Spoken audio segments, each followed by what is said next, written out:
Big games, big bets, better drinks. You're listening to Happy Hour Playbook, your guide to the inside of sports and lifestyle. I'm Chris, and we're officially on air. Let's see what's on the slate today.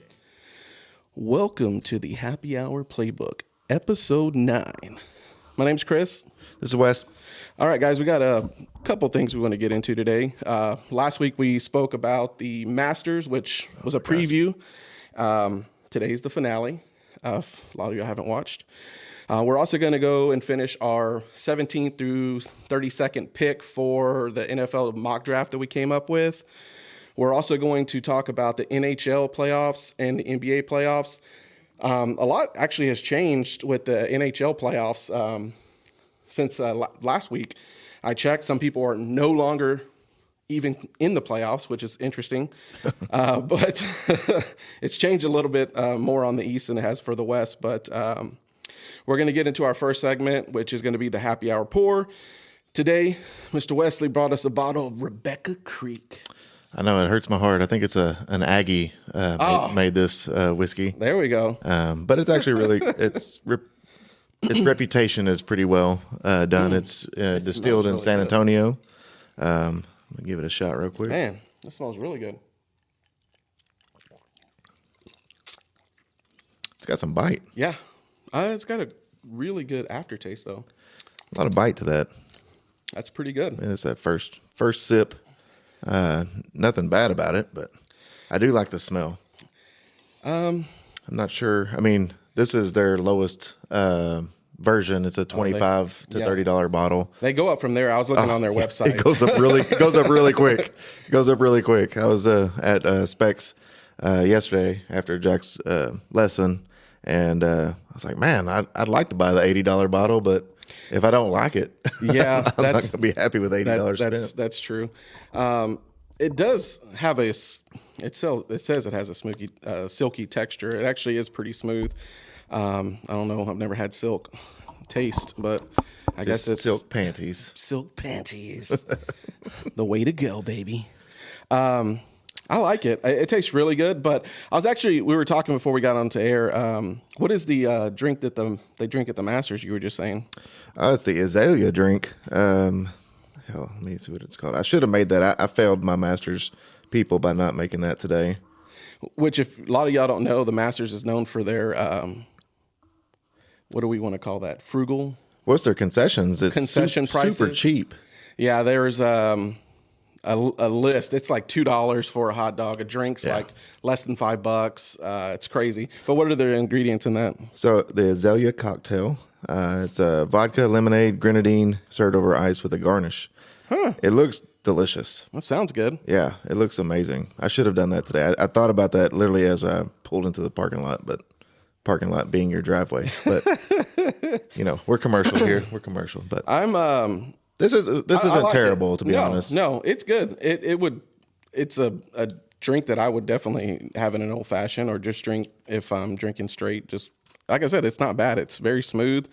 And for the price point, I think it's a pretty good deal. I think it's probably our worst one that we've had on so far, but it's not bad.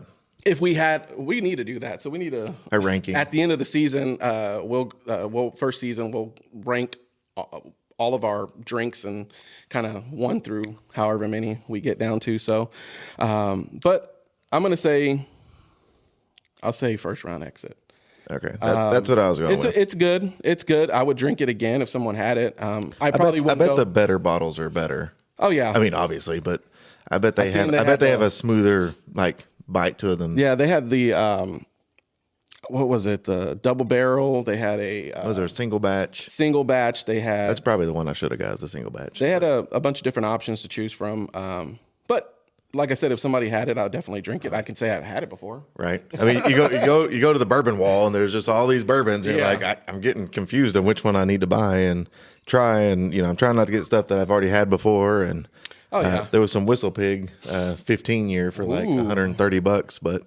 Sponsors, you want to donate a bottle? Yeah. I know a couple of y'all listening, and I know some of these y'all people said drink y'all that. were going to give us some bottles, but we haven't got anything yet. So there's a bottle of champagne it's and floating sake around somewhere around there. Somebody was supposed to bring it to us, but we'll see him tomorrow. maybe I'll get it tomorrow. We'll have it on for the next show. But let's get into the Masters, man. First day was a little rough. Honestly, that course was playing tough on Thursday. They were having a lot of trouble getting to the pin placements, especially on the front nine. Front nine is definitely harder than the back nine, but it seemed like they were I don't know if they were just being conservative, but they weren't making it to the pin placements. Now I was a little upset, man. I had one person hit. That was Rory. I needed him to get a couple of birdies. Yeah. He did. Everyone else failed me, and it was it wasn't a high scoring day on their run for sure. Oh, I mean, I guess it was a high scoring game. I mean, in golf, low scoring is better, but yeah. Notably, it was very close. It was very close. It was still condensed after day one, which is good. Which what you want. That was not the same thing for day two. Did you have what did you have for your bets? I'll go over mine. I had the Shambu with 4.5 or better birdies. He got 2. Bubba got 1. I had him at 3.5 or better. Yeah, Bubba that was a reach. Yeah. Then I had Harry English, 3.5 or better. He got 5. I got Rory, which he was the big one. He got I had him at 4.5. He got 6. Yeah, which is really good. I think he got that at the on the last 11, or I can't remember what the stat was on that for that first day, but he did really good. I mean, it was his second day that was crazy. Yeah. But so my bets, I really just went strict winners. So I bet on Cameron Young to win, which was looking like a really good bet yesterday. Yeah. And I probably should have cashed it out. I did cash it out for like a 50% loss today. I did place a bet on Scotty. I mean, you can't ever go wrong betting on Scotty, although I did lose because I don't think he's going to finish this out right now. And then I did bet on Rory to win. I know we talked about Rory. Oh, yeah. And, man, I started feeling like an actual sports person. With your prediction. Exactly. Like, I mean, he came in. He looked great. He was playing good. His leader, he had the best all-time lead through 36 holes. I was like, man, I actually think I know what I'm talking about sometimes because it felt like he came in relaxed. And then round 3, he has a 6-shot lead starting the day and immediately just kind of crumbles. I felt like he was trying to be too conservative instead of just playing his game. Yeah. And he got caught up in kind of that stress and emotion probably of that. And it ended up biting him a little bit. And but he's definitely he was still tied for the lead at the end of the round. Yeah. But it was not a good round for him. I think he shot 2 over, maybe 1 over, 2 over. Let me see what you have. What is that for the first round? Third. Oh, the third round. Let's see. I was watching up until the end. He was just 1 over because he was 12 under and he finished 11 under. But I mean, some people had some great rounds on Saturday. I mean, they call it moving day for a reason. Scotty shot 7 under. This guy, I don't know who this Lee guy is from China, shot 7 under. He looked really good. He was smoking it. Yeah. And then you got some of the same people. You got Jason Day, Justin Rose. Those guys moved up. Yeah, Rosie's been playing really good at this tournament. I don't know why I don't pick him going in our little drafts and stuff that we do every now and then. He plays this course very well.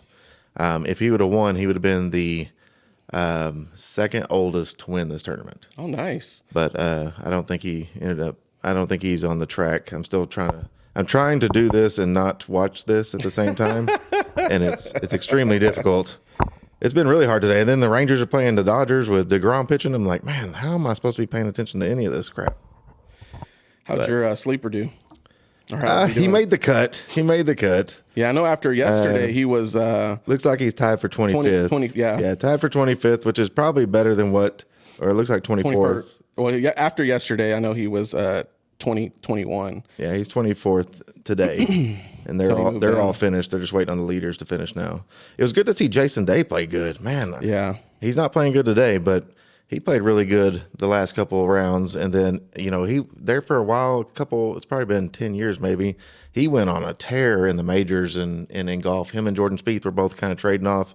And then he had the tinnitus.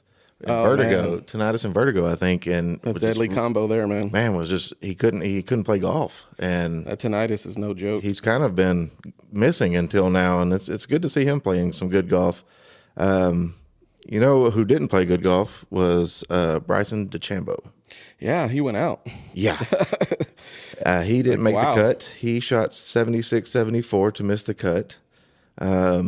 Just didn't play good. I don't know. He didn't look like he was striking the ball well. Sometimes I think he can just muscle the course and just overpower it, and he can't. I mean, you just play to where the course allows you to play. Yeah. And it seems like the people who do that tend to do better. Because, I mean, Rosie's not a huge power guy. Scheffler's not a huge power guy. But, I mean, if you just play the way the course allows you to play and make putts, that's significant. I think it's not too bad right now.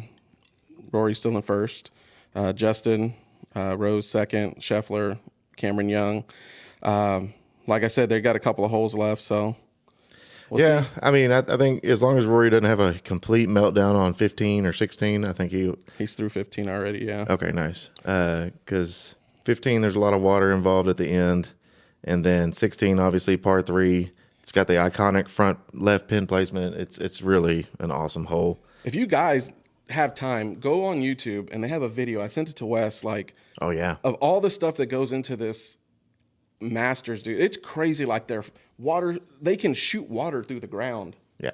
They can suck it up. Like, it's very advanced. Very advanced. Like, oh, my gosh. But that's why they get it to look the way it does. I mean, it looks like heaven. Anybody that you've talked to, they're like, oh, you know, I had one of the doctors I worked with, this actually past Thursday, went, and he said, it's a great environment. He's like, the greens are fast. He goes, but it's just all the technology that they use to get their grass the way it is. And well, it even helps, like, because, you know, like, it's raining outside right now. So, like, sometimes they suck the water up. Sometimes this happens in Augusta, and they are able to remove the water kind of with squeegees and stuff like that from the fairways. Like, it's linoleum. I mean, it's crazy. But, you know, it is what it is. Somebody who I hated to see miss the cut was Batia. I like Akshay Batia. He's been playing some pretty good golf over the last couple of years. Where did he end up? He missed the cut. So he went out. Yeah, 73, 77. Oh, wow.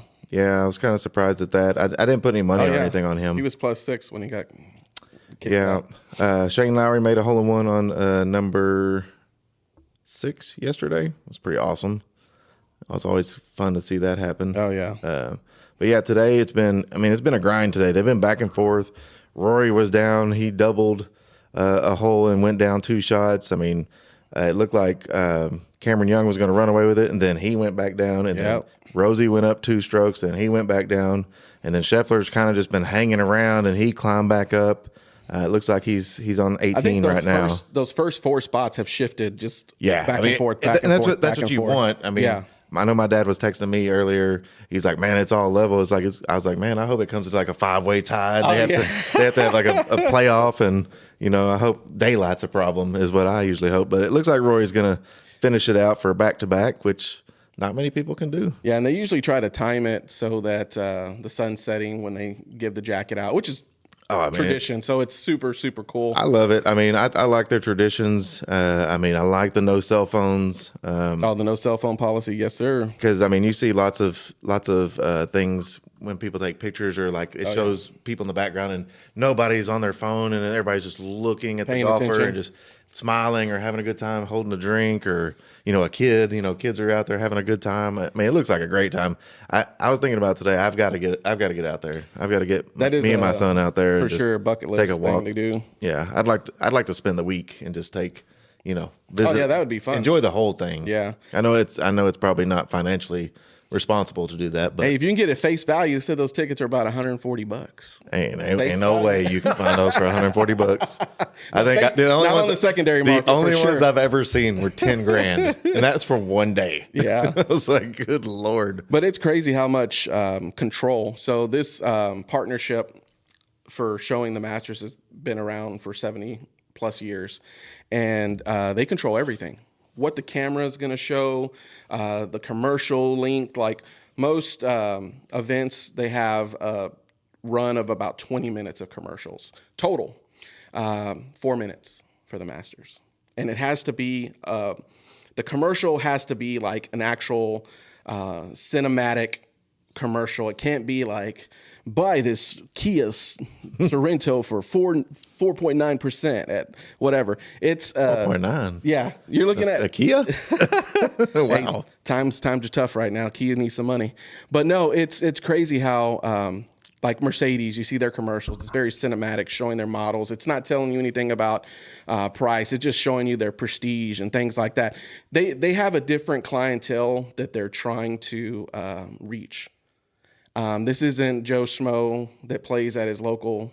This is the high clientele that are actually going to these events. And they don't mind telling you that's who they're shooting for. They have a totally different group of people that they're for sure going after with I think it's awesome. I think it's an awesome tournament how they keep the prices low for the people that actually can't afford to get there. Oh yeah. I think finding a place to stay is one of like the biggest expenses because there's nothing within an hour's drive usually, especially those people for are renting blue collared people. They're renting their places out for a minimum $10,000 a week. Minimum thousands. I know one doc was telling me it was $50,000 to rent a house. I'm sure. It doesn't surprise me at all. That is ridiculous. And it's not a big town either. So, but it looks like Scotty's finished. He finished a -4 today, so 68, which is pretty good. That's a pretty good score on the Masters. He wasn't real flashy, but he looks like he's in the clubhouse for an 11, so -11. So it's up to Rory just to not screw this up and win me $100. That'd be a good one to win. No, I think it's great. My son's just now getting into golf, and I know he's been like on his phone watching it on his phone in between like school and stuff. Oh yeah. I really enjoy the fact that he's getting into it. I watch it every year. I don't know why I don't take off the week of work so I can watch it and not have to worry about anything. Just put it on the computer. I know I had it on in every room I was in this week. Me and Sky were watching it, and it's just chill to be able to it's so calm. Like I said, it's not like football or baseball or anything like that. It's just chill. Everyone's you can hear the announcers. They're kind of like, all right, let's look at this putt. It's very relaxing, especially when you're at work, you're like, oh, what happened? And everybody just does that golf clap, it's a cool event. And I like it when only one person's watching it and everybody else in the room is doing actual work. And then you're like, oh shit. And then it's like, oh, what happened? You just scared me with that. I didn't realize what was going on. But very nice. It's been a great tournament. I hope Rory pulls it off. Me too. I'm not a Rory fan, but I hope he does because I put money on him, and that matters. No, I think it's nice for him to get that second win under his belt. I predicted this. You did? I predicted this. Yeah, and I'm glad. He gets to do it again. You do it one time. You see these people that have done it like Tiger multiple times. Yeah, it's crazy. Jack Nicklaus 6 times. It makes you think almost like, oh, that's easy. Why don't everyone win it? But it's not. Like you said, it's a tough course. You got a tough group of people playing every year, and everyone wants to win. Well, it's crazy. It's like when you see people like Jordan Spieth or Bubba Watson who totally dominated this course when they won it, and then they struggle. Bubba Watson has been struggling for 10 years on this course, and it's set up for him when he was in his prime and he had the great success. He dominated the course. Who do you remember more? Do you remember someone that's won 6 Masters or someone that's won the whole PGA Tour? Like, what is? I think you hear more about the Masters. Well, the majors are what you remember. In my opinion. You don't really remember who won the Valero Texas Open. What is the trash one called? The Phoenix one. Yeah. Waste management. Waste management. Yes. Everybody slipping and sliding. I think you would remember if you went. Well, you probably wouldn't remember if you went because that's a huge party. Yeah. But I think that's a fun tournament, but nobody remembers who wins it. Yeah. Nobody remembers who wins. The BMW Open. Yeah. It's the majors that matter. Even the FedEx Cup, nobody really remembers who wins that. They remember who wins the majors. I know, these are pretty much the only golf tournaments that I watched growing up was the majors because TV was dominated by everything else. And I just remember Tiger just dominating. And then, you wake up and watch the British Open early in the morning, because it's finishing by the time you wake up. And I don't know. I think it's the majors that matter. I remember, Jordan Spieth's wins were dominant. I remember Tiger's wins, Scheffler's. Mickelson. It's just dominating. I don't know, like Dustin Johnson. me and my son kind of had a little tie to him because he gave him a ball one time when we watched him here at the Byron. That's legit. So that was pretty cool. But I mean, it's I don't know. I think the majors matter more, and I think the players get amped up and hyped up about that, and that's what matters. I mean, you saw the purse went up. The purse, we were talking about that you said the purse was set at something. 21. It was 21, and it went up to 22.5. And then it was I think for the winner it was like 4.2, 4.5 now. Yeah, so it went up 300,000, which is a nice deal chunk of change there. I think the caddy gets 10%. Oh my god! I think the caddy gets 10%. That's $450. That's a good payday. Yeah, I'll be like, all right, guys, I'm gonna take off for a little bit. Yeah, I think if you win the Masters, you can take off a few weeks. Oh yeah, for sure. All right, guys. So now we're gonna move into. We're gonna give you an update too on who wins. If it ever finishes. If it ever finishes, we'll go and give you an update. But we're gonna go and finish our mock draft. We're gonna do 17 through 32. We've already went through, like I said, 1 through 16. But on the clock, Detroit Lions. Yeah. Who do you got for their needs? So offensive line, edge, linebacker, safety, defensive line. I know they could really probably use some defensive help, but that offense kind of looked different last year when they lost their offensive coordinator. So I think offensive line is definitely a surefire pick. I mean, you could probably go best available here. I went with the Proctor kid from Alabama. Okay, I think you had him going much earlier in the draft. I had him. But I think 7th. Yeah, I think like we talked about last week. It's these offensive linemen, and when it's a deep draft like this, it could be shuffled around so much. But, I think the Proctor kid. I know they lost their. I think they lost their either left tackle or right tackle. They were trying to bring somebody out of retirement to play. Well, they released him or didn't sign him or something. So I don't think he passed his physical. I think that's what it was. So I know they're hurting in that department, and you got an aging Jared Goff, which I say aging. He's still middle aged for quarterbacks. But then they had 2 dominating years, and then last year it's just. Would they break even? A little bit better than even? Like it's. I mean, you lose your offensive coordinator. I mean, it says a lot about your play calling. Well, I mean, look what he did with Chicago. He did really good. You're right. So I think that success follows it. I mean, I think I like their head coach. I think he's too aggressive with the 4th downs and every 4th down. I know. I think he's too aggressive with that. I like being aggressive, but it's got to have its place in time. For sure. But I feel like this would shore up their offensive line if they went with a surefire offensive tackle that could start day one. That would protect their running game. I mean, you got one of the best running backs in the league. Oh man, yeah, for sure. And then your offense is top tier when it works. But if you can't protect Jared Goff, it's not going to matter. True. So I think that's where they go. What'd you have them take? I had for their needs offensive line, edge, and a cornerback, and I had them take Spencer Fano from Utah. I mean, if he's available, that's a surefire. I think we were both on the same page with that. It's same thing. You need someone to protect Jared Goff.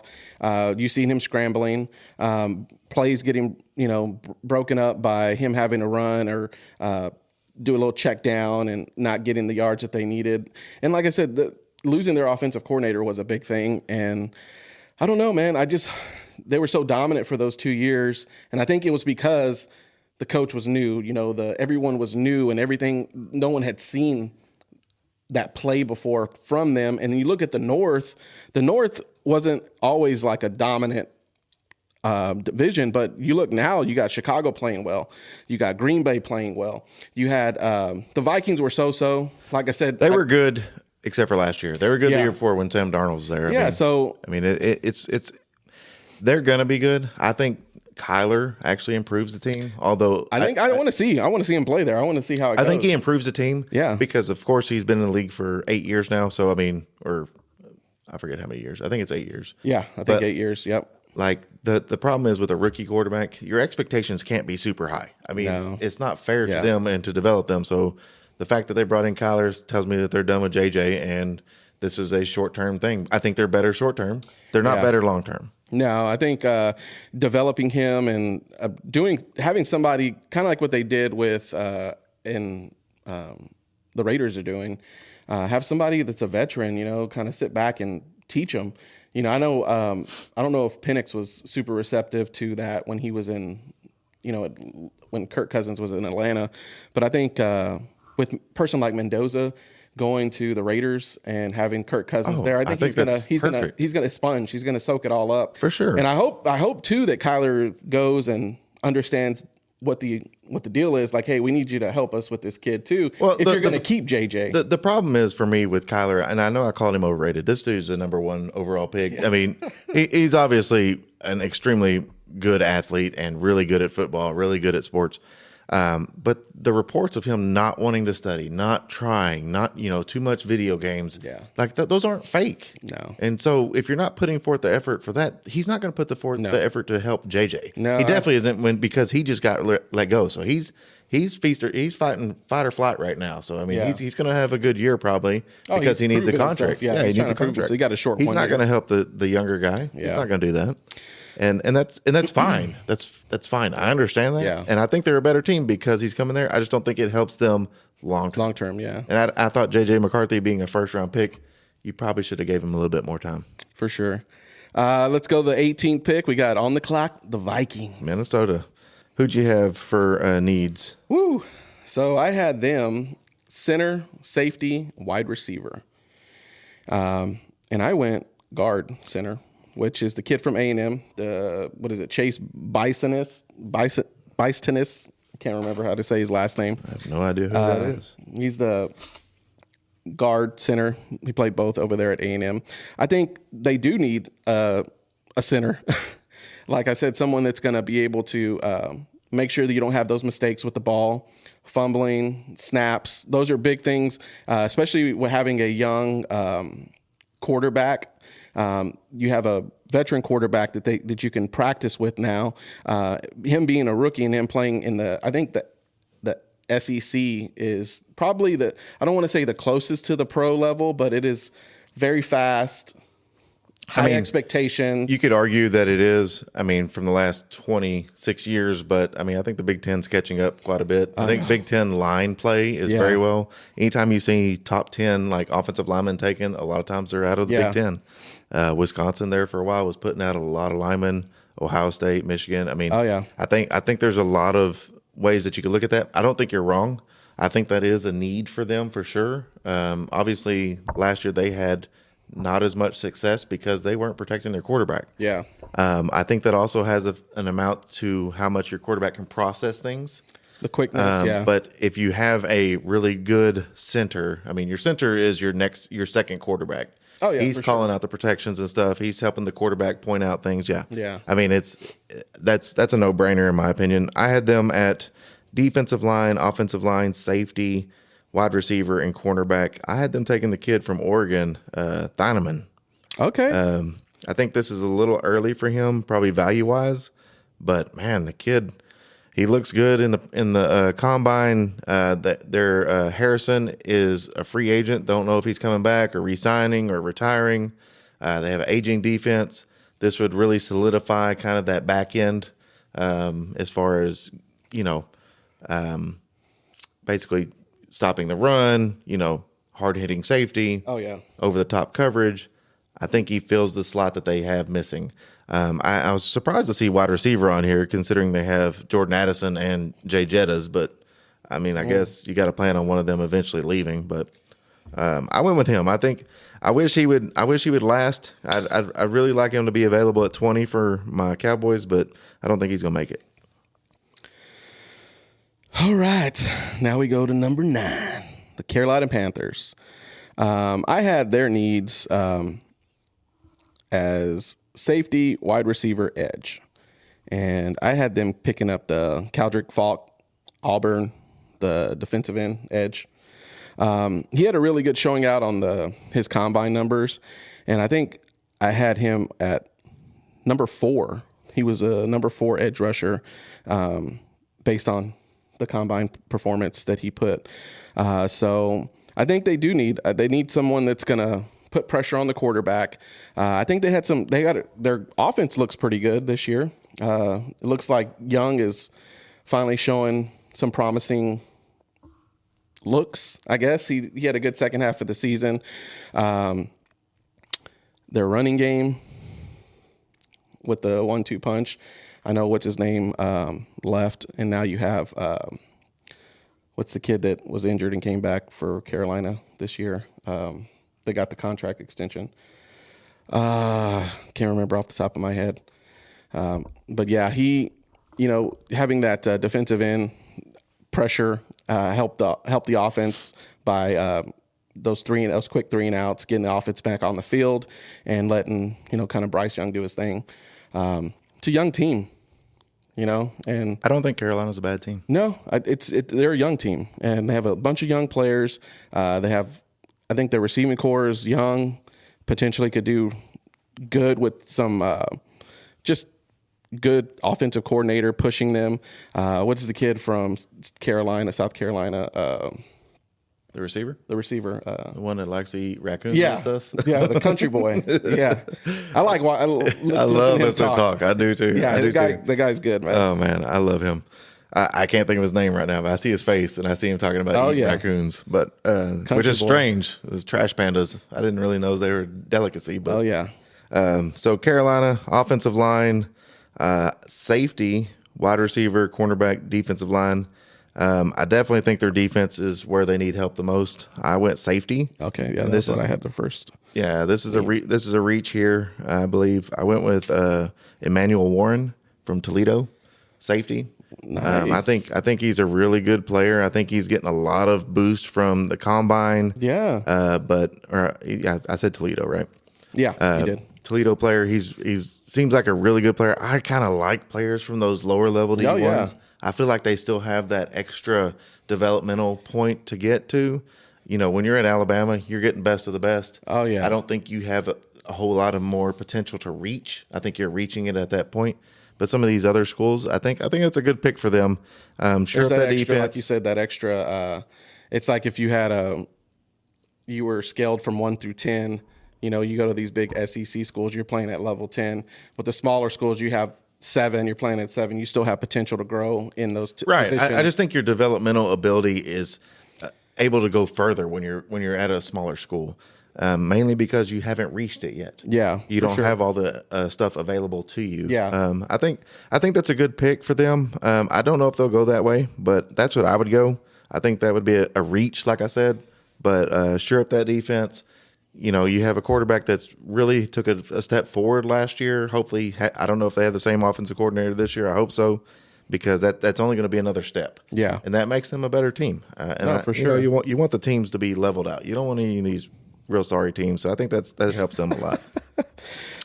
Speaking of real sorry, you want to get to the next pick? Cowboys, 20th pick. So I had them for their needs. Linebacker, edge, cornerback. And I went with a linebacker, Anthony Hill Jr., Texas. I like it. I think it's a little reach at that high, but I think I'm a Texas guy. Yeah. I think he's superb. He's one of the top linebackers. I had him. He's top 5. Yeah, I had him right under Sonny Styles at the number 2. So he's very athletic. He's got length. He's got speed. I mean, I would not be upset with that pick. I went linebacker as well. Okay, but I didn't go with my heart. I went with C.J. Allen from Georgia. Okay. Okay. Just good on ball, speed, physical. I think he makes all the plays that you need a linebacker to make. Okay. And you need somebody in the middle of the field with Overshown, a healthy Overshown with him. I think you have a lot of athletic ability in the middle of the field. And it makes you better. But I think Anthony Hill fits that mode too. I'm hoping. I think Dallas made moves at the end of last year. I think getting rid of Micah, picking up old dude from Green Bay. Their defensive line is legit as far as their interior. Yeah. They need help on the edge, and they need help behind. They need everything behind the defensive line. But interior defensive tackles is really solid. They did a solid move at the end of last year, and I know the rankings don't show that. I know they were like 31st, but like I said, the last couple of games that they did play, I think they looked really good on defense, which is promising because that's all that they play down here is the Dallas Cowboys football games. So every channel. so you can't get away from it. But you gotta get that streaming service, sir. I mean, reach out to my boy Chris Hartnett. He'll set you up, and you can see any game you want to. I have to get my VPN activated again. Now, I think there's actually some really good players available at this spot. I actually kind of hope that safety falls to the spot. I would rather go safety right here than linebacker. I think you can do linebacker. I think this pick, or even the Texas kid, Anthony Hill. Yeah. I think you can get him even further back a little bit. So I'm trade back well, right now. I've been trade back at every pick. If we go by right your now, original talk where you had 12 going back, you could get another person too. Exactly. I'm saying, like, definitely both of Dallas's picks are trade back worthy. Oh yeah. And I'm very scared to see what they do, because I've seen some experts predictions where they're going to trade both of these picks to go forward. Oh, and higher? Higher. You want to go higher than 12? Yes. They're going to reach for somebody then. Reach, and I don't like it. I don't like it at all. I think you either stay here or you trade back. I think those are good. 12 and 20 are good, unless you know somebody's going to fall back. Then I would trade down. Right, but I just think the value is all even here, so I don't see any point in trading up unless you. I mean, if you're going to trade up to number 2 and get Arvell Reese or David Bailey, who's going to be, premier pass rushers for 5 to 10 years, I would be okay with that, maybe, but I don't think that's what they're doing. I see them trading up for much worse. Update on the Masters. Rosie's in the house, -10. Yep. So Rory just has to outlast Scheffler, and he's on 18 right now. Looking good for Rory. It is. Anyways, Pittsburgh. Oh, 21. The host, finally coming up. So now being a host site, do you feel pressure to make a dumb pick? Because the number one need on their list right now that I have is quarterback.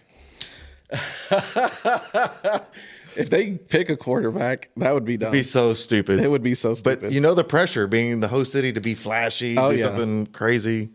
Oh, man, that would be so stupid. I have wide receiver, offensive line, and safety. Who did you have? I have quarterback, offensive line, wide receiver, tight end, and linebacker. I didn't go with any of that, actually. I went with Peter Woods, Clemson, defensive tackle. This dude showed out at the combine. Defensive tackle, yeah. I had him going later on. But 300 plus, running sub 5 40s. I mean, just an absolute unit. I think that's good for a defensive team. You think of y'all's division. It's a tough one, man. It is tough. The better your defense is, I think the better they're going to be. I don't think you find any offensive help here that you actually need.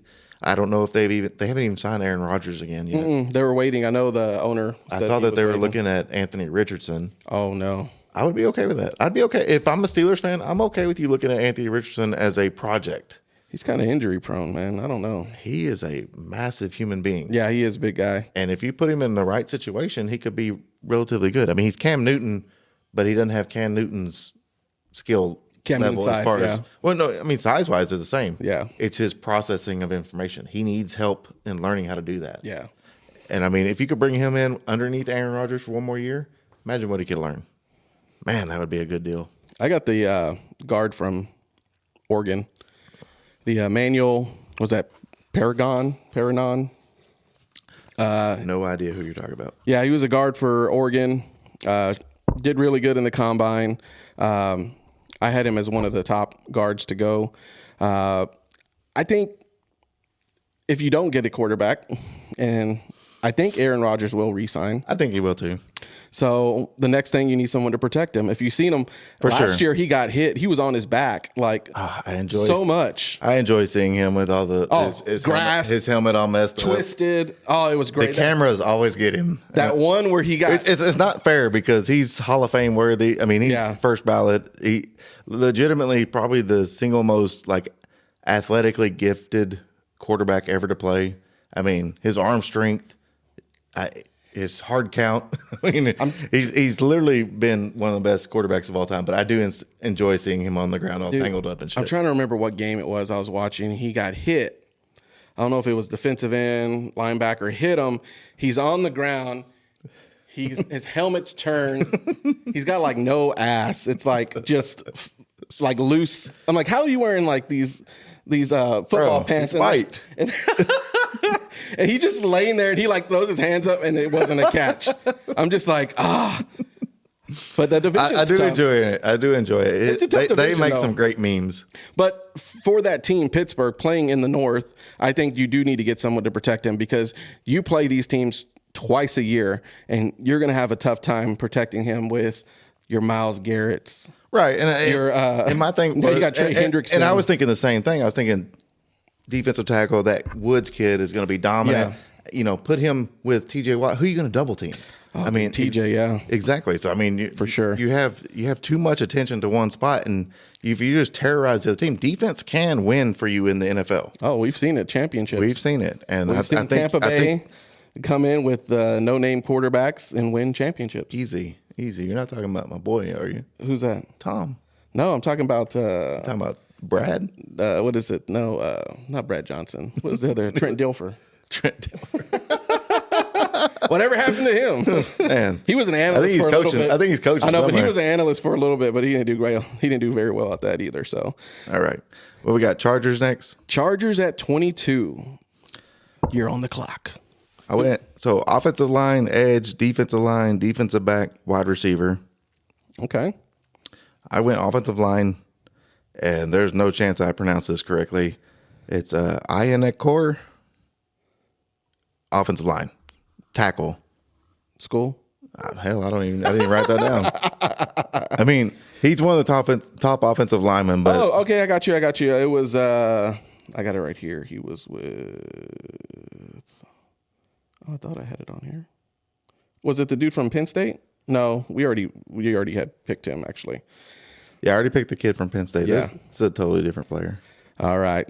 So I went. Go ahead and explain yours. I'll try to find my guy. I went with the Chargers. Here we go. Max, football player. Let's see here. It's not telling me his school. Arizona State. Okay. Offensive tackle. 330, 6'6". Good player. I had them. I don't know why I didn't write down what school he went to. Guards. I think that's guards, and their third need, I had a defensive tackle. But I had them getting the kid from Auburn, the Connor Lew. I had him for that position, I had him fourth of guard and center. I mean, I don't think you go wrong there. I mean, you're getting to that time with Justin Herbert that you need to find out exactly, because it's getting time for his second contract. Yeah. So you need to find out if you want to continue with him or not. And he looks great when he's protected. He looks like a good. He reminds me of through the season. He reminds me of the dude from Buffalo, the quarterback, Josh Allen. Josh Allen. They're very similar. They do very well through the regular season, but when it comes to making the playoffs and playing in the playoffs, it just, I don't know if it's just shit. What's his name had it too? That was the old quarterback for them. Every time he went in, Phillip Rivers, they always ended up having to play the Patriots. Well, I mean, you go you in. had LT. But it doesn't matter. If you face Tom Brady or Peyton Manning every year in the playoffs, you're not going to be successful. I'm sorry. Those are two goats. Exactly. I mean, you're not going to have – I mean, Phillip Rivers was in the wrong conference. Yeah. But I'm saying for Justin Herbert, physical. I like big. Herbert. I do too. Yeah. Big, strong arm, pretty good offensively. But when he's under duress, that's when he's not good. Yeah. Last year, mistakes. At the beginning of the year, they looked unstoppable. Oh, yeah. And then all of a sudden they look like they never played football before. Yep. Because of protection. If you don't protect your quarterback, you don't do well. And I think that's why I went offensive tackle. Yeah. You went offensive guard. I think that's the right pick. Yeah. Now for the speaking of this team, I saw, and this is not draft related. Okay. I saw a rumor that they were going to trade their quarterback to a certain team for their quarterback. And that certain team was the Cincinnati Bengals. Oh, hell no. Dude. Fuck that. That is a bad trade. That is a huge trade that's going to, it's bad. It would be great for Joe Burrow. It'd be great for Joe Burrow. It wouldn't be great for Cincinnati. It would not be good for Cincinnati. He is not it. You watch, and that's the thing. But you got your wide receiver they hate you because you're doing the tush push, getting the fucking 1 yard to get a touchdown. Whenever your running back is an elite running back, can't get a touchdown. Your receiver AJ Brown ain't getting any yards. What's the other kid from Alabama? They ain't getting no Slim Reaper. Yeah, what's his name? fuck, I can't remember his name either. But I see his face. He's Slim Reaper. He's about $120. He's a Heisman winner, sir. Yeah, I know, but I'm like, still, like, don't. Dude, Joe Burrow would feast in Philadelphia, but I'm glad. I hope this never happens because they will destroy the Cowboys. Dude, the NFC East would be done. It would be done. But I saw this as I saw this Eagles as fly all the time. Dude, I saw a one-on-one trade. Oh my God. That this would work. And I'm going to give Jalen Hurts a little credit. I like the kid. I think he's actually a really good person. I think he's a good athlete. I think he fucking works hard. I think he studies hard. I think he does well. I don't think he can throw the ball very well. No. But I think he's a good player. He got pulled out for Tua to play. That's college. I don't give a shit about. I don't give a shit about college, but I don't give a shit about college. I think he's better than Tua in the NFL. He has been, yeah, for sure. Yeah, he's better than Tua in the NFL. But I'm just saying, like, I think that would be absolutely insane for Cincinnati to do, pissed. And I will protest if I have to. If I have to go up to the I'd have Congress. A fuck you, Joe Burrow's jersey. I'm like, fuck you, dude. I will burn it with you. Yeah. God damn. Okay. Anyways, let's get to your pick. Did you? So I had their needs. God damn. Now I'm thinking about that. I'm pissed. No. I had edge, offensive line, tight end. I flipped that and I just did tight end, and I went with Sadiq, which I do not want him to go there. I don't want him to go there either. But I think if he doesn't go any earlier, just based off the needs of these other teams, I like Sadiq. I think he's a great player. I think he could probably go potentially top 16. But if he does drop, I think the Eagles, who do they got? Goddard. They would have a strong number 2. Goddard's going on his way out. So okay, I mean, so then you have that's your next best tight end out there if you look at it. So I mean, you get him for what? For 4 or 5 years at a rookie contract? He would feast in Philadelphia if he's out there. If he made it this far, they take him. Oh yeah. Because I mean, Jalen Hurts is a check down king, and if you have somebody that big, that fast, I mean, he's AJ Brown 2.0. Yeah. So you have 2 of those guys running all over the field, and then you have Slim Reaper going down the field. I mean, you have Saquon. Sure. I mean, Philadelphia does a lot better by that. But I think with their loss on defense, I already had Sadiq gone. Yeah, Tampa Bay. Which is another good. I think, like you said, I think it's a great spot for him. You said, what's his name's eyes would just be. Oh, for sure. No, if I was the quarterback, I'd be so happy. Just throw it up. Yeah, you just throw it up. You know he's going to be able to jump and catch it. He's a monster, but it's like LeBron James playing tight end for you. For sure. I had them going edge, and I had the kid Zion Young from Missouri. Nice. He's good. I think he's very good. Yes. I think he's probably top 5. Top 5 for sure. I think he's just as good as some of the guys that are going to go in the top 10. Oh yeah. I think he's a great pick here. Yeah. If the Cowboys picked him, I would not be upset. Yeah, I think he did really good. If they went with this kid, I think he's a great pick at this time. That's why I think there's so much value. Yeah, I think there's so much value to trade back here and get somebody like this whose value is. I mean, they don't value him enough. Like he's just as good as the top 10 picks. Yeah, no, he is. Yeah, and he's getting picked at what, 22? Yep, it's ridiculous. All right, back to Cleveland, 24th pick. Cleveland, you're on the clock. I went with their needs, which they need quite a few. But Cleveland, I had them offensive tackle, wide receiver, QB. We went with offensive tackle already. We went with the Caden kid already. So with this one, I went ahead and picked up an offensive tackle, another one. Monroe Freeling, Georgia. I know you had him going earlier in your top 16, right? Yes. Yeah. Baltimore. So I think you get 2 offensive tackles, two big guys. I don't know who your quarterback's going to be. Shedeur. You think? Oh, absolutely. You're paying what's his name all that money. You're still going to play. I think Shedeur should play. Shadeur's playing. He's the starter. Okay. No doubt. You don't think Deshaun Watson, the massage parlor bandit, is gonna? I think Deshaun Watson is retired. Not retarded, retired. Well, didn't they I thought I read that they restructured his contract. I don't think it matters. If they restructured it, that means they can get rid of him quicker. We'll see. We'll have to catch back and see if they let him go. But I do want Shedeur. I think Shedeur is a great player. I like his swag. I like how he plays with confidence. I think as a quarterback, you have to be. Look at Brady. And and I'm going to say this, and it's a skit that SNL did about sexual harassment.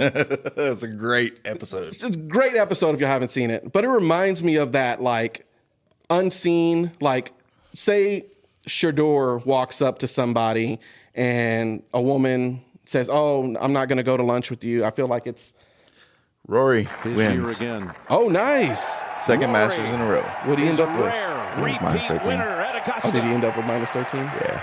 Let's see. Oh, yeah. Oh, minus no. 12. Minus 12. He bogeyed 18. Scotty, second. All right. And we got If only Scotty could play good on Friday, he would have run away with this tournament. Yeah, we had 4 tied for third, but man, that's good. We can get a little. Yeah. Congratulations, Wesley, for winning $100. There we go. But back to the sexual harassment thing. I say you have that Shedeur going up to somebody and this woman reporting him to HR, and then you have Tom Brady he walks in with no pants on, and the girl's like, "Yes, I'll go to lunch with you." Let's see if Frank can do better with another coworker. Hi. The eye contact makes her uncomfortable, and authorities are contacted. Here's what he should have done.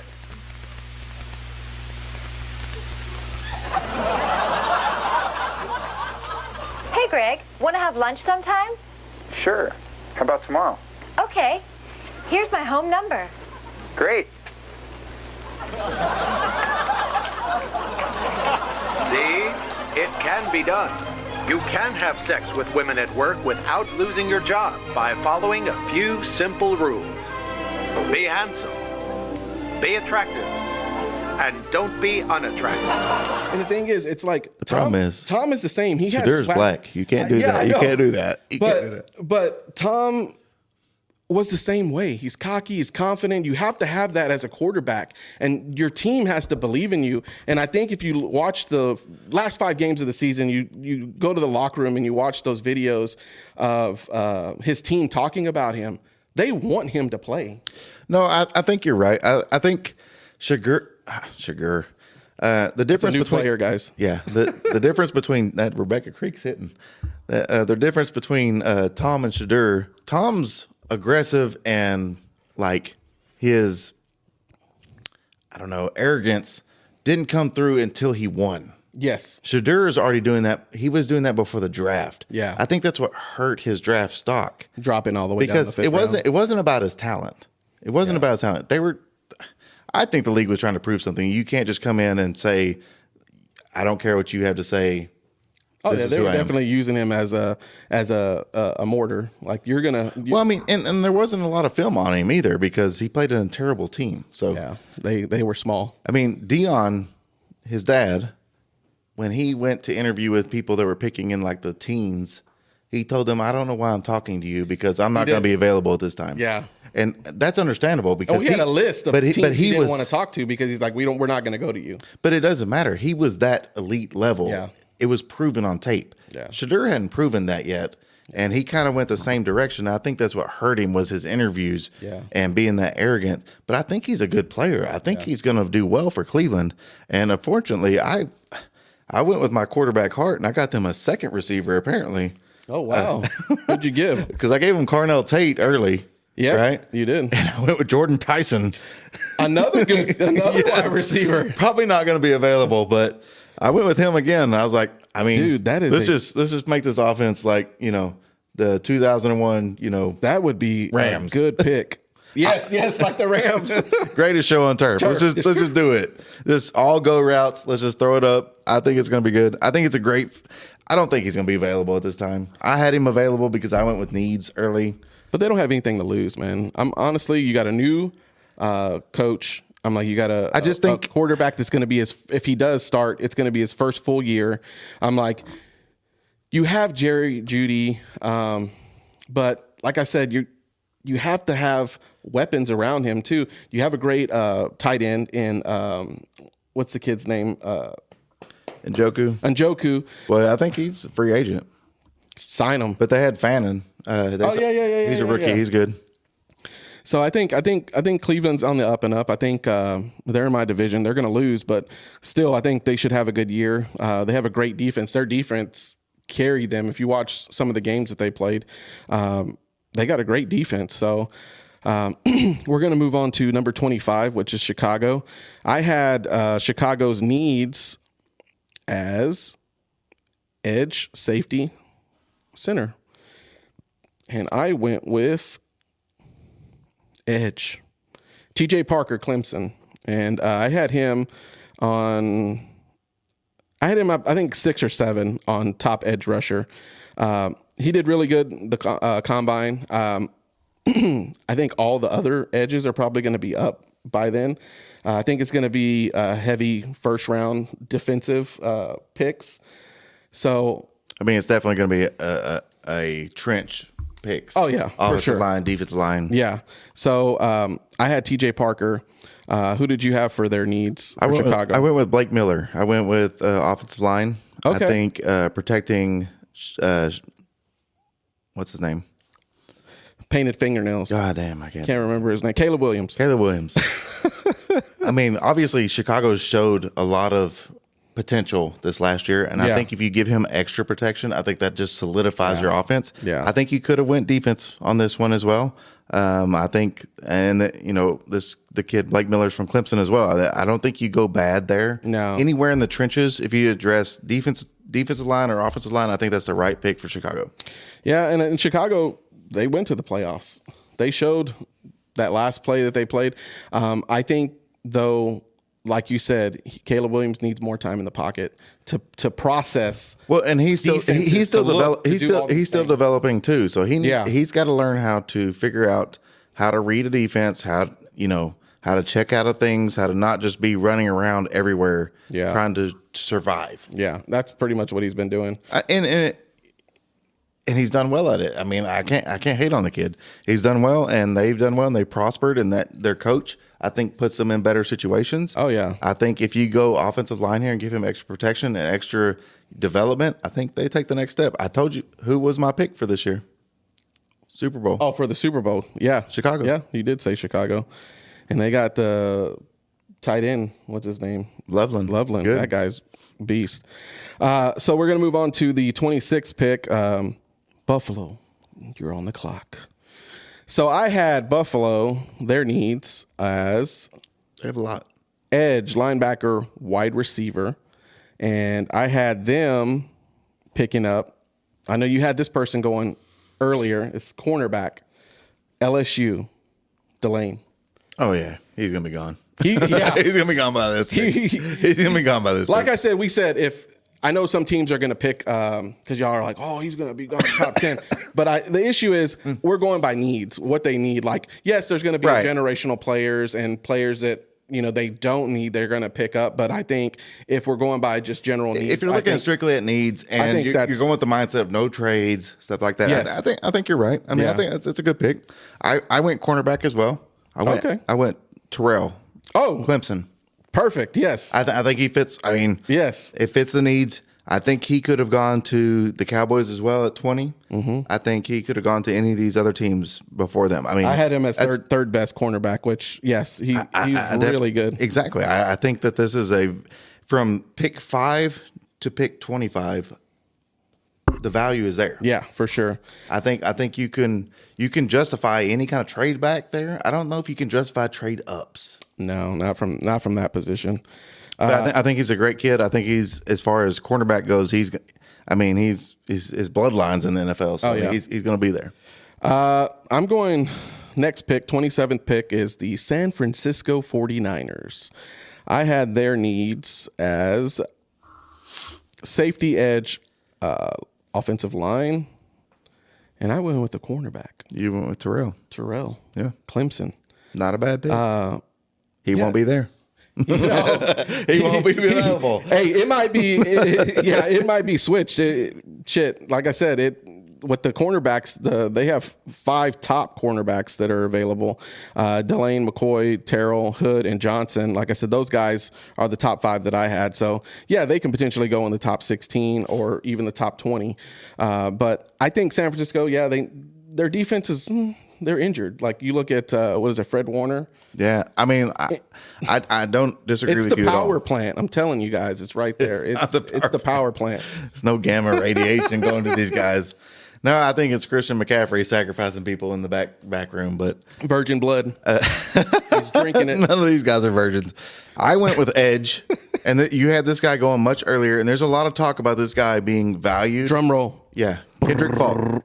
Oh, yes. He has value. Yes, that's a good one. He has value higher in the draft. I had him at 19, yeah. But there's questions. There's questions about him. And I think that's where he finds value late here in the draft for San Francisco on the edge. Yeah. I think he solidifies their defense. Yeah, they need it. And him healthy. Ooh. I mean, I think you're good. I don't think that's a beast. I don't think that's a bad pick at all. No. 28. Houston. Oh my gosh. Houston this year, man, they got a great defense. I had them needing, let me scroll down here, offensive line, defensive tackle, and cornerback. And I had them getting Peter Woods, defensive tackle, Clemson. That's who I had them get. And I had Peter, I think he was pretty high on my list. Yeah, no, he's good. I had him third. I had him going earlier. Yeah, I had him third in my defensive tackle, top 5. But yeah, Houston's got a great defense. I think adding to this helps them. I'm like, they need to work on their offense. I think they can pick up people. I don't think that's something you have to spend draft pick on, or maybe later on in the draft they can pick some people up. But I think get another defensive tackle, solidifies your defense, makes it can be one of the top defenses in the AFC. No, I agree. I had him going much earlier. Yeah. But I went with the same kind of concept. I went with Christian Miller from Georgia. Defensive line, and I think he's a great fit for that team. I think Houston solidifies their defense. Yeah, I had in my top 5 too. They could go offensive line here, depending on how the picks in front of them go. Yeah, if some of those tackles slide, I could see them going offensive line because they need to protect their quarterback. Yeah, I think their quarterback's legit. I think he needs protection. Stroud, yeah, he needs to take the next step. You could see in that playoff game, he was just getting he made mistakes. Mistakes, but I think what did he do? 5 interceptions or something? It was not good. I think it was 4. Yeah. I mean, young quarterbacks are going to make mistakes, and you're forcing the option of you're having to throw. You're going to make mistakes, but if you protect him and you teach him how to read the defense before pre-snap, you give him better options. I think he takes the next step this year if you give him some protection. Yeah. 29th, we had the Kansas City Chiefs. I had their needs as Chiefs. No, I hate the Chiefs. I like the Chiefs. Where I got them down here at the West. I got them edge, wide receiver, defensive tackle. I had them going with Jerome McCoy, cornerback, Tennessee. He probably won't be there. I had him as like number 2 cornerback, but one I chose for the Cowboys. You chose him earlier. Okay. Yeah, I think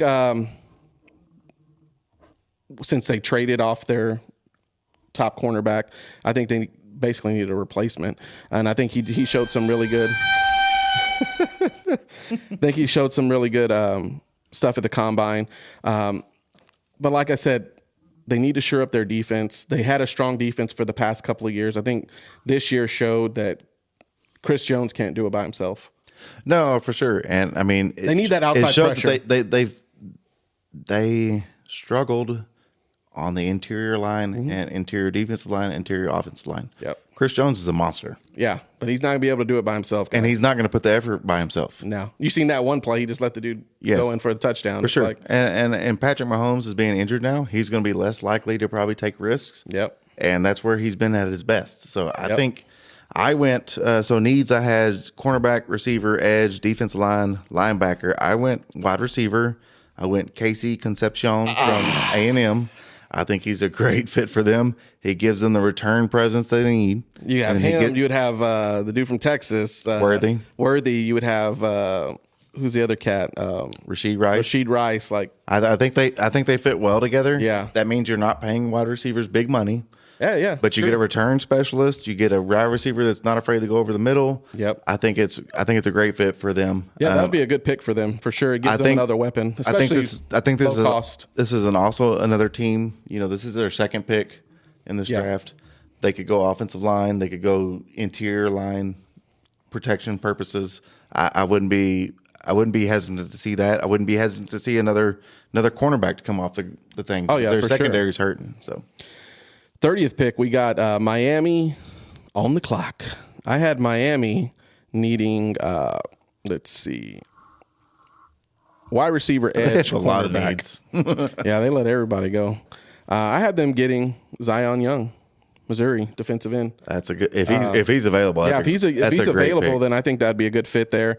Miami aren't in the best situation with getting rid of, I think, Jalen Waddle and their offense, not having any weapons available for their new quarterback, Malik, to throw to. But I think their defense, if it shows up, it's a tough conference too, man. They have a hard teams that they play in their conference. And I think shoring up their defense to be able to get pressure on the quarterback and giving your offense that opportunity to get back on the field quick and score quick is good, because you got the top. I say he's the top running back in the league. Well, it's because you draft him in fantasy every league. Yeah, he's my keeper, and he is by far, I think he's the most universal. He can catch, he can run. Can I put an eye roll on here? Yeah. I'll throw a little emoji eye roll. I mean, if Zion is available at that point, Kansas City takes him. Just letting you know. Well, if he's available at that point, but Kansas City will take him at that point. But Miami, I had wide receiver, cornerback, edge, offensive line, safety. I went with cornerback, and it's Brandon Siss out of South Carolina. Okay. Pretty good quarterback, elite speed, big vertical, physical skills. Whether he pans out or not, we'll see. Nice. Anything late in the first round, anything past pick 10 is going to be a pick. Yeah. It's going to be a stretch anyway. So we'll see. I think he's probably overvalued at this point, but for them, that's what I went with. Patriots, I had them at 31st pick. I had them needing offensive line, edge, linebacker. I went with their third need, and I went with Jake Golday, linebacker, Cincinnati. He had a really good combine, and I had him actually as the fourth best linebacker in the combine. I think New England, they have a good offense. I think Drake May's really good. They got good receivers, tight ends. Their defense, though, I think could be improved, and I think getting an inside defender like Golday, I think, would be a good add to their team. So I went linebacker. I don't think that's a bad pick. I had their needs at edge, defensive line, tight end, offensive line, wide receiver. I think wide receiver is a huge need for them right now. I actually went with cornerback. I went with Colton Hood. He played for Tennessee. He also played for Colorado and Auburn. I had him the fourth best. Yeah, that's a good one. He's athletically and by the numbers, he fits the mold. That's a good one, man.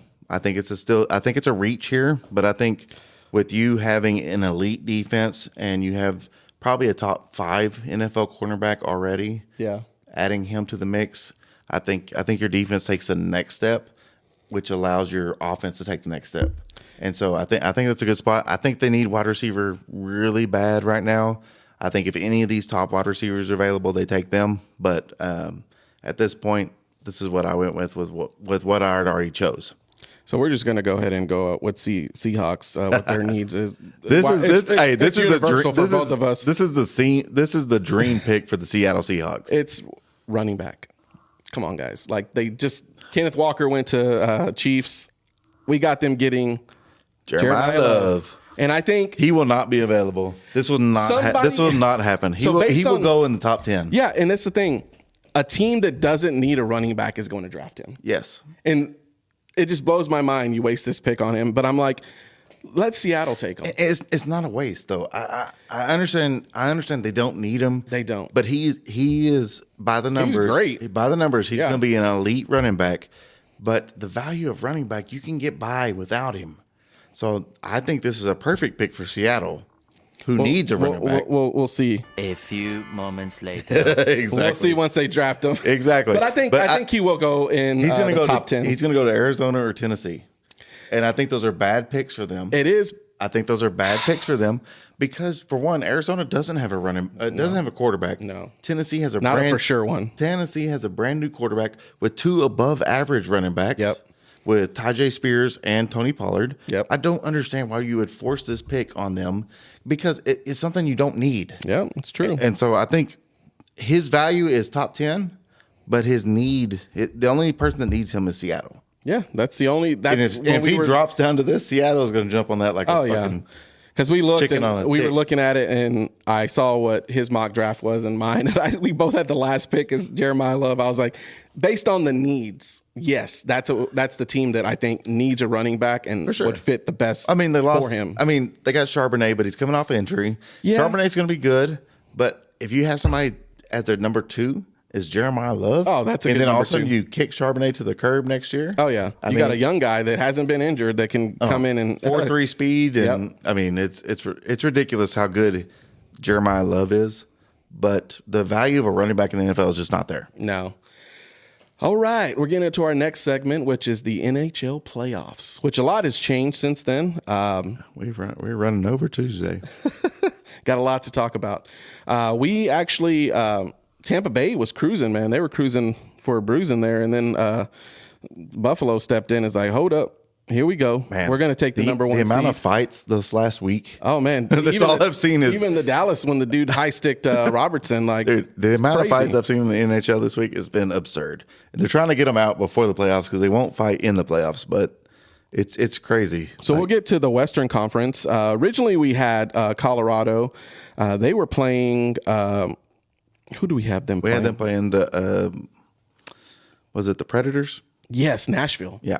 Ain't even on the scene anymore, baby. No, out. Nashville's not even on the It's spot. going to come down to the buzzer for these. Yeah, teams. they're fighting for that last wild card spot. And as of right now, the Kings, they're on a winning streak. I think they're on a 4-game winning streak, I believe. Yeah, 4-game winning streak. So that kicked them into the playoffs. So they, as of yesterday, it had Colorado playing the Kings. Dallas is still playing Minnesota, which we got a little preview of that couple of days week, ago. yeah. And It was awesome. That game was crazy. Well, I think it ended up being like 5-4. Yeah, it was Dallas back and at forth the overtime. last second. Yeah. Edmonton, we have playing still the Mammoths. And we have Vegas playing Anaheim. A couple things have changed too in the Eastern Conference. Buffalo will now be playing Ottawa, which Ottawa was originally down here at the bottom playing Carolina. And Boston was originally playing Buffalo, but that all switched up. And Tampa Bay is playing Montreal now. And the Phillies are, the Flyers are playing Pittsburgh, which I think was originally held by a different team, if I'm not mistaken. Let me see. I had my notes here. Man, every time I see the Islanders. Yes, the Islanders got booted out. And the Flyers went in there and took that spot. I think of like my childhood of playing like NHL Blitz. Oh yeah, and like having Eric Lindros from the Philadelphia Flyers just trying to fight everybody. Anytime I see the Flyers, I think I know he's not even relevant anymore, but like that's what I think about. I think the Pittsburgh man, the sneaking in. Yeah, man, it's going to be good, man, and I'm excited. The playoffs actually start, I think, pretty soon. I think this is the last week. This week, right? Yeah, I think this is the last week for like games, and it should start at the end of the week. But yeah, I'm excited. Man, it's getting closer and closer. Crazy. I mean, our Stars are trying to get the home field advantage. Oh yeah, you need the ice. They need the home ice, and like we said, we were talking that it changes. Every game counts. This is not like the NBA where you just sit out. Like this, every game counts. Every goal counts. We say points that counts. But today, there's a lot on the line for the NBA. Oh yeah, there's like 4 positions not determined because of today's games. And we'll go ahead and move on to that. The road to the Larry O'Brien. It's crazy. I am excited about the hockey, though. I'm ready for the Stars to get a chance. I think this week is going to be a lot of fun seeing them start up. Oh, yeah. And I'm excited. I think the matchups are going to be good. I think the Stars are going to be good. with the way they've been playing to end the season, it's going good. And I'm hoping they continue to keep that push mentality, pressure, keep going at the teams, and want that end goal, which is going to be that NHL championship. I mean, it looks like we're going to be headed towards, Colorado. Oh, yeah, for sure. I think Colorado for the round 2. And, I hate to look past Minnesota because, it's a tough team. You never know. Yeah. But, all roads lead through Colorado, and that would be so awesome to watch that series. For sure. Play-in tournament starts April 14th through the 17th, which mean a lot. Yep. But as of the number 7 seed, I think I had Suns got the number 7 seed. Suns are the only one that have a seed. Yeah. Nobody else is determined until tonight's games are done. Yep. And Wednesday on the April 15th, they have the number 9 versus number 10. Which is Golden State, I think, road to survival. Can they do it? Can old Steph bring them back into the playoffs? They have to win. It's win or go home. So, it's a good shot for them. I think they're not the same team that they were. No, they're not. They're not the same team that they were. But if they get a good matchup and they get a good roll, it's all about just having a good run, third and fourth quarter. It's tough, though. If they win, they have to play OKC. No. If they win, because they're in the play-in. I thought they had to play the loser of 7-8. Oh yeah, so it'd be between. I'm sorry. Yeah, you're right. It'd be the Blazers or. They have 2 games to get to play. Yeah. OKC. They have to win 2 games before they play OKC. Woo! Yeah, it's not going to be a fun road. No, that is definitely not a fun road for them. OKC is sweeping them in the first round, just so you know. Gosh, but. That's my lock for the playoffs, by the way. OKC sweeping whoever they play in the playoffs. Yeah, for sure. First round. And then we have Eastern Conference Pistons. They're there. They're still winning. They are. Without their main player. So I think the play-in, they have Charlotte, as of yesterday, Miami, and they had Magic, 76ers.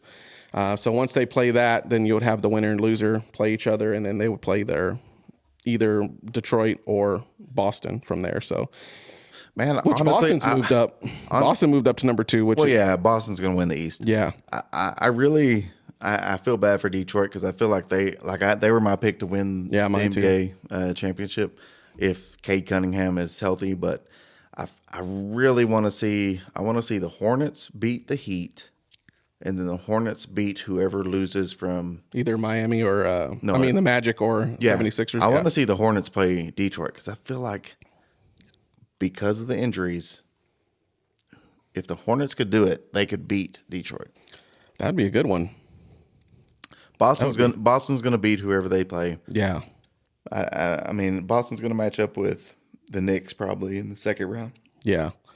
But that's probably going to be the most evenly matched. Well, I don't know. Would Boston play? They would play the. Would they play the higher seed? Well, they would play the winner of the 76ers and. Well, it depends who wins. No, I'm saying second round. I'm saying the second round. Would they play the higher? I don't know. Would they play the third or the sixth? Well, I guess it's the third round technically, but. You might be right. They might play the Knicks or. So I don't know if they play the Knicks or if they play whoever the higher seed is. Do they play the 1 seed or how that works? I think them versus the Knicks is going to be a great series. Yeah, I think Cleveland runs away with whoever they play. If they end up playing the Hornets or the Detroit, I think they run away with that. And I think Boston wins the East, and the West wins the championship because it's going to be either the Thunder or the Spurs. Yeah. So some key dates. Like I said, the play-in tournament's going to start on the 14th through the 17th, and then we have the playoffs. First round starts April 18th. Conference semifinals May 4th. Conference finals 19th and 20th, and then the finals are going to start game 1 on June 3rd. It's a lot of things going on in sports. Man, so much good stuff. It's really hard. Like today, I'm trying to watch the Dodgers and the Yankees. It's like, Dodgers and the Rangers. Rangers, yeah. And then I'm trying to watch the Masters, and I'm also trying to prep for this shit. And it's just not working out for me today. It's a lot going on, guys. No, not enough time. Not enough channels to watch. What do I say at work? Too much time? Too much time. I had too much time. I had too much time to be ready. All right, we're getting into our last segment, which is our happy hour locks. You got any bets you got going on that you think for this coming week? Man, other than trying to get all these Masters bets in. So I'm looking at the Rangers. They got a tough schedule. They have baseball's been horrible for me, guys. Horrible. It's been good for me. I've been doing fantasy points, and it ain't been working out. Trust me. It's been good for me. I'm about 50-50. It's keeping me floating. I think the Rangers. I mean, with any kind of baseball stuff, it's more about. In fact, my thing just got updated. $124. There we go. Bingo. Thank you, Rory. Bingo, bango. I mean, so I try to look at the pitchers. If you have big-time pitchers that are going to have a lot of strikeouts, I look at the teams. Are they swing and miss teams? Texas Rangers are a swing and miss team. They're going to pile up strikeouts. So anytime I play a team that's going to have a lot of power pitchers against us, I bet for them for strikeouts. Yeah. So like we have a tough schedule coming up. We have the A's after we finish the Dodgers today. We have the A's in. Are they playing in Oakland? Where are they playing? I think they are playing here too. Because I had somebody ask me if they were trying to go to the game. They ain't playing here. It's away. Sure? It's away. It's A's. Hold on, then Seattle. Then we're back. Check. Bro, I'm telling you. I don't know. We're in LA right now. I trust you, man. You're lying. we're playing the A's next. Yeah, we got away. Yep, tomorrow. Yep, it's away. We have them on Wednesday, and then on Friday we play Seattle. Then we're in Seattle. Yeah. So we play them again. So that's what it is. We play them on the 24th. Right. That's here, and that's because they were talking about. Somebody was asking me how the A's were, so they were trying to go to the game to watch it. The A's are a good team. A's are not a bad team. Seattle's not a bad team. Seattle's record does not replicate what they actually are. Yeah. They're actually a really good team. I mean, they were in the conference finals last year. I guess you don't really it's a championship finals, I guess. But they're a good team. We swept them last week, which was nice. But the Dodgers have beat up on us a little bit this week. So our team's not a bad team, but I think I always bet high strikeouts. So strikeouts for us or strikeouts for the other team, because we have a lot of power pitchers. We have DeGrom. We have Rocker. We have what's the kid from Washington? We got Corbin. We have Jack Leiter. All power arms. Power arms produce either home runs against, strikeouts for. So I like those for locks. I haven't really picked out anything particular for this week. Yeah. Because we just used DeGrom today and Leiter yesterday. So it's going to be coming up to Nasty Nate. So Nate. Oh yeah. Beauty Ball. Evaldi will be pitching tomorrow probably. I'm gonna wait for. I'd probably go to hits given. I think I'm gonna wait too until the playoffs start to do anything for NHL. I did a couple yesterday, and I think I had 2 of the 6 hit. I'm kind of hesitant on basketball or NHL right now just because of the variability of everybody's already in versus not in type stuff. So I don't have anything really lined up for that. I think I'll have more next week once we have all these.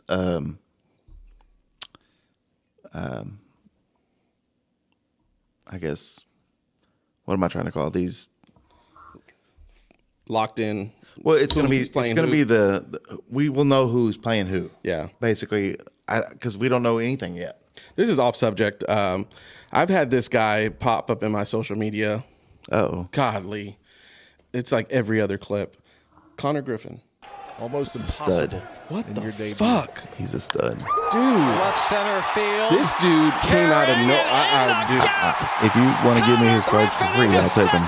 Dude, I've watched these videos and I found myself on YouTube looking him up. I'm like, he's a monster, dude. I'm telling you, the Pirates are a secretly good team. Dude, he hit this home run over the Green Monster. It cleared it by 20 feet, dude. And I'm like, that doesn't matter. No, but that doesn't mean anything. But just the trajectory of where he hit it, I was like, this dude just plowed this bomb. He's really good. Yes, man. And this is why I love trading cards, is because you try to. This dude's a bomb. You try to get these kids that are getting drafted high, and you predict them, and you follow them through all these levels of baseball. He is legit. Yeah, and I mean the Pirates are a legit team. their record doesn't replicate it. We're actually going to play the Tigers in a week or so. This guy's a beast, man. They're very good. Yeah, ninth overall pick. The dude made his debut this year. I did see, since I mentioned trading cards, I was watching a stream earlier on the Backyard. I guess they call it the Buzz now instead of Backyard Breaks. But they pulled a Con Knuppel. Yeah. What was that for? 101 Papardasha card from Topps Chrome Sapphire. Guess the value. $13K. More than that? Yeah. 100. They gave him a $100K offer right then, and he didn't accept it. I'd have been like, "Here's the card, bro." Yeah, dude. 300 to 400K is what they're saying.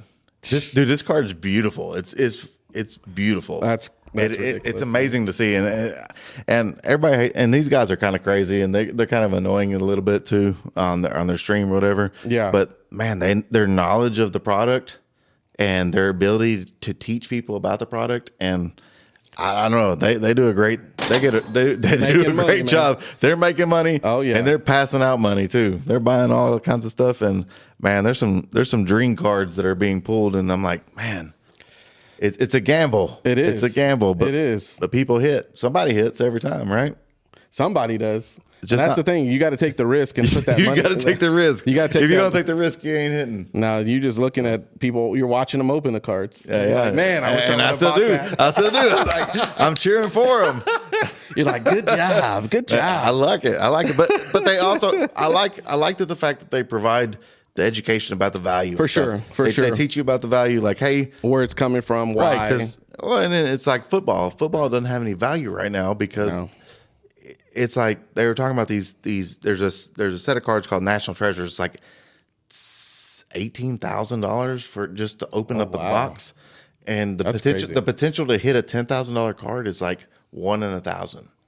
So the odds are not good to do anything. But if you like, I don't know. The math is kind of weird, but if you can get to one of these spots, and it's a gamble, it's like a 1 in 30 chance. You hit, you win, and I mean, it changes your life. That guy's life changed. $100,000. That's going to change somebody. He's getting 300. Yeah, I've seen him pay $100,000 to a guy right away. And I mean, $100,000 change anybody's life, right? I'd have gave you the card right I don't know. I would take it. Take it off me because I'm gonna change my mind. Take it off me. I'm gonna change my mind. I think it's cool. I love trading cards. I love chasing it. I love kind of following it. But. Oh, for sure, man. It brings out the kid in all of us. We're all deep down inside. Sure. We're all kids, man. Sure. I regret not being a kid more. Well, we're capable now of doing things we weren't able to do as kids. For sure. So those are the things that we wish that we were able to do and get into when it was popular. Now it's coming back around. And now the value is around. It's there. There was no value when we were kids. No, there was no. We were in it for kids' purposes. Yeah. Now there's actual value for sure. All right. Wrapping up episode 9 here of the Happy Hour Playbook. We talked about the Masters. We talked about the mock draft, NHL, NBA playoffs. This month is pretty stacked for sports. Man, coming up. Oh, yeah. So next episode, we'll go over playoffs, which should be getting started by then. And we're going to look at the preview if anything in the news has come up with NFL. Yeah, any changes in the draft. Any changes in the draft. Anybody's getting released or whatnot. But feel free to follow us on social media. We're on Facebook, YouTube, Instagram, TikTok, Spotify, and Apple Podcasts. Don't forget to check in next week. We'll have a new bottle here pop open. Hopefully it'll be a bottle of champagne. If not, some sake. We're gonna harass our first sponsor here. Hey, we'll give him a shout out. We'll give him a shout out. I'll come up with a little something for him, a little jingle or something. I'll be in here singing about his business. But we're gonna go ahead and let you guys go. Appreciate he doesn't need our business. Stepping in. Oh no, this dude's a millionaire. But thank you. Appreciate you guys for checking in, tuning in, listening on whatever format you do. But my name's Chris. This is Wes. Thank you for sticking in. Holla back.